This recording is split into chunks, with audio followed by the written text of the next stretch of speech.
स्वच्छ भारत अभियान के तहत मैंने भी एक छोटी सी कोशिश करी है। ये छोटी सी क्लिप हम धरती माता को स्वच्छ, सुंदर और सुरक्षित रखें। कहा गया है एक पेड़ 100 पुत्रों के बराबर होती है। तो चलिए ज़्यादा से ज़्यादा पेड़ लगाएं और इस प्रकृति संपदा को बनाए रखें, सुरक्षित रखें, ताकि इस पृथ्वी का और मानव समाज का कल्याण हो सके। माता धूमावती अपनी अलौकिक इस रूप में मानव को यही संदेश देती है कि मनुष्य अपने जीवन काल में जो भी गलतियां करते हैं उनको इसी काल में सुधार कर अच्छे कार्य की ओर आगे बढ़ें और अच्छा काम करें, ताकि मानव का कल्याण हो सके, लोगों का कल्याण हो सके, इस धरती का कल्याण हो सके। जय माँ शक्ति, जय माता दी। मैं उषा आप सभी को मेरे इस चैनल में माँ शक्ति सुशक्ति 11 में तहे दिल से स्वागत करती हूँ। बाढ़, सूखा, भूखमरी और अकाल, कोरोना जैसा अकाल जो पूरे विश्व में त्राही त्राही मचा दी थी। एक ऐसी माता जिसने इस सुंदर सृष्टि को बनाया, पृथ्वी को बनाया और उसका संरक्षण भी करती हैं। उस शक्ति को विनम्र भेंट जो हमें बुराइयों से बचाती है और हमें ज्ञान के प्रकाश से सशक्त बनाती है। संसार का कल्याण के लिए माता पार्वती ने सृष्टि को सबसे पहले रखा। वो जगत जननी है, महाविद्या स्वरूपा, सृजन पालन स्वरूपा है, जो संतान की रक्षा भी करती है और उनके गलतियों पर न्याय भी करती है। इस संसार को बुरे कर्म के फलस्वरूप वो माता ऐसी हैं जो अकाल, महामारी, दुख, माता पूरे संसार का पालनहार और सृजनहार भी हैं। वह अपने संतान को सुख भी देती है, प्यार भी देती है और पालन भी करती है। गलती करने पर वह मोह त्याग कर वो दंड भी करती है। इस स्वरूप में वह संसार के बुरे कर्म के फलस्वरूप अकाल, महामारी, दुख, दरिद्रता, ये कलेश का भी दंड देती हैं। ये महास्वरूपा ऐसी हैं जो जब इंसान अपने गलत कर्मों को इसी काल में दंडित होंगे तो वे स्वयं को सुधार कर अपने शेष जीवन में अच्छे कर्म करने में प्रेरित भी हो सकें। 10 महाविद्याओं में से 7वीं स्वरूपा है माता धूमावती माता। उन धूमावती माता को बारंबार प्रणाम है। इस धरती को स्वच्छ बनाए, सुंदर बनाए और संरक्षण करें। माता पूरे विश्व सृष्टि में संतुलन बनाए रखने के लिए माता ने यह स्वरूप धारण की है। उस धूमावती माता को बारंबार प्रणाम। इस पृथ्वी को बनाने के लिए बारंबार प्रणाम। जिस माता ने हमें हवा, पानी, खाना सब कुछ हमें दिया, इस पूरे संसार को, इस पृथ्वी का संरक्षण किया, इस विचित्र रूप वाली माता को बारंबार प्रणाम है। जिसने धरती के कल्याण के लिए, पूरी सृष्टि के कल्याण के लिए उन्होंने यह रूप धारण किया।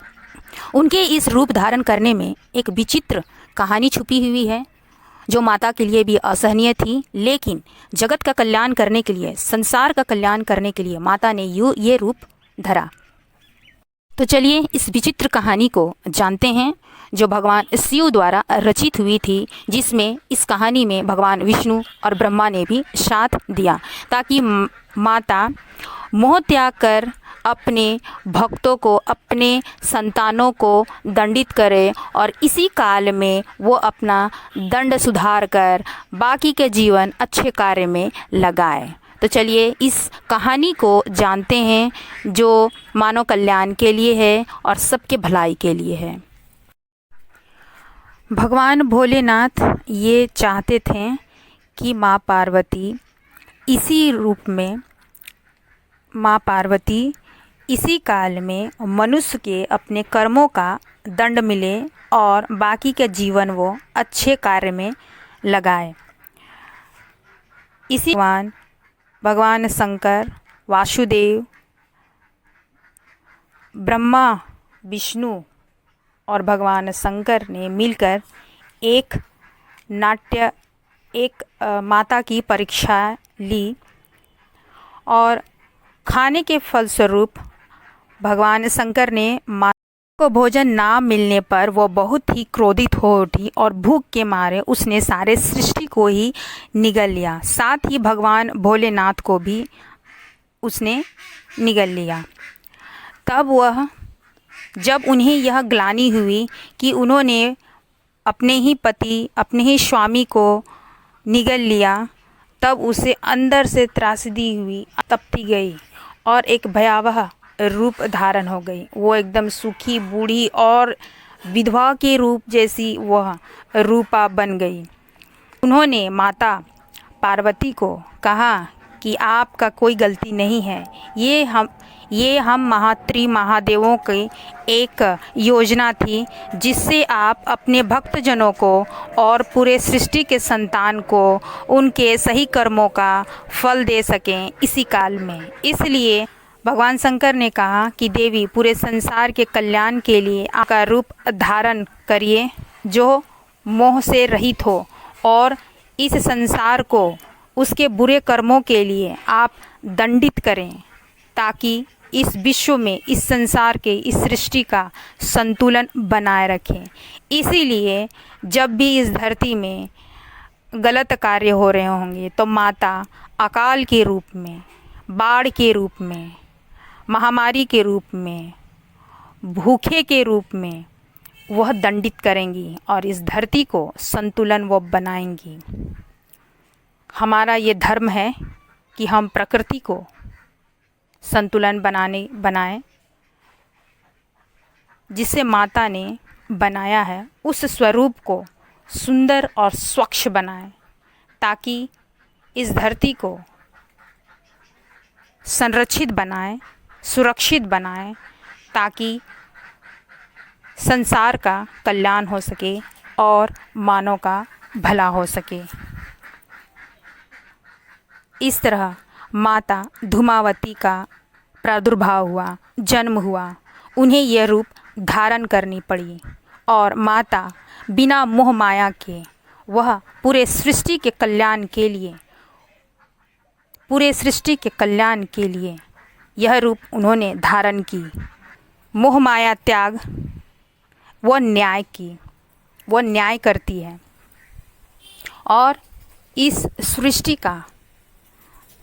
सृष्टि का और पृथ्वी का संतुलन बनाए रखती है।